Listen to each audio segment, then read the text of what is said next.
हमारे पास question number 2 है exercise 9.1 का, जो कि हमें बताता है कि दैट हमारे पास एक ट्री है जो कि because of the storm break हो जाता है एट पॉइंट ए और वो ग्राउंड के साथ टच करता है at point C and with the ground it makes an angle that is 30 degree.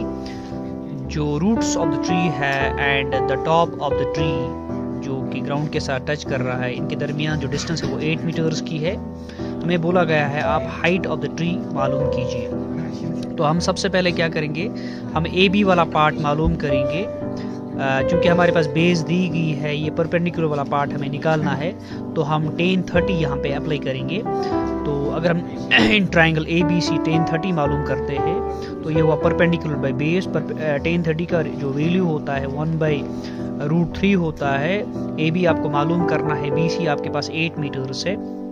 उसके बाद ए बी इंटू √3 होता है, ए बी √3 8 1 जाए 1, क्योंकि ये ट्रांसपोज हो जाएंगे तो ए बी का जो वैल्यू है वो निकलता है 8/√3।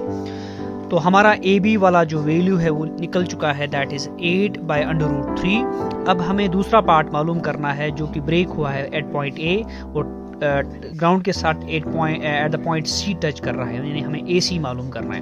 हमारे पास बेस 8 मीटर्स हमें मालूम है, लेकिन हमारा हाइपोटेन्यूज हमें मालूम नहीं है, तो हम ए सी को मालूम करते हैं। तो यहाँ पे अप्लाई होगा वो ट्रिग्नोमेट्रिक रेशो जहाँ पे बेस और हाइपोटेन्यूज इस्तेमाल होती है, एंड दैट इज़ कॉस। तो हम cos 30 को मालूम करेंगे। cos 30 जो बेस बाय हाइपर, बेस आपका है BC, हाइपोटेन्यूज है AC और बेस आपको वहीं से दी गई है 8 मीटर्स, AC आपको मालूम करना है। cos 30 का वैल्यू √3/2 होता है and this is your BC that is 8 centimetres and AC हमें मालूम करना है। हम ट्रांसपोज करेंगे AC इंटू √3 के, AC को √3 के साथ तो ये बन जाएगा AC √3 और 2 को मल्टीप्लाई करेंगे 8 के साथ, 2 8 जा हुआ 16। AC अपनी जगह, तो यहाँ पे आप हमारा जो वैल्यू आएगा 16 √3 को ट्रांसपोज करेंगे वो डिवाइड में आ जाएगा। तो उसके बाद हमारा AC चूँकि यहाँ पे निकल चुका है एंड इट बिकम 16/√3। अब हमारे पास दो वैल्यूज़ हमारे निकल चुके हैं। चूँकि हमें निकालनी है total height of the tree, तो हम निकाल सकते हैं उस टोटल हाइट को by adding AB with the AC। तो हम AB को ऐड करेंगे AC के साथ, तो वहाँ पे हमारी total height of the tree निकल आएगी। तो total know the height of the tree is AB plus AC। AB ये वाला पार्ट है और AC ये वाला पार्ट है। तो AB हमारा 8/√3 निकल चुका है, AC हमारा 16/√3 निकल चुका है। तो हमारे पास एक इजी सा इसका मेथड है इसको सॉल्व करने का।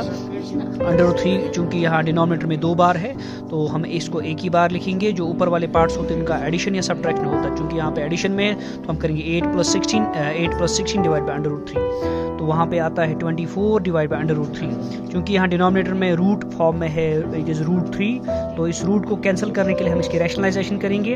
हम इसको मल्टीप्लाई करेंगे विथ √3 इंटू √3 के साथ, यानी न्यूमरेटर में भी √3 डिनोमिनेटर में भी √3।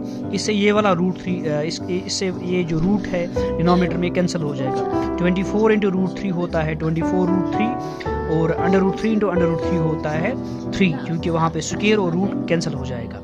तो हम 3 से सिंप्लीफाई कैंसिल कर सकते हैं 24 को, 3 8 और 24, तो हमारा वहाँ बच जाता है 8/√3 मीटर्स। यानी जो हाइट है, टोटल हाइट जो है इस ट्री की वो है 8, that is 8/√3 metres. This is the total height of the tree. It is 8/√3।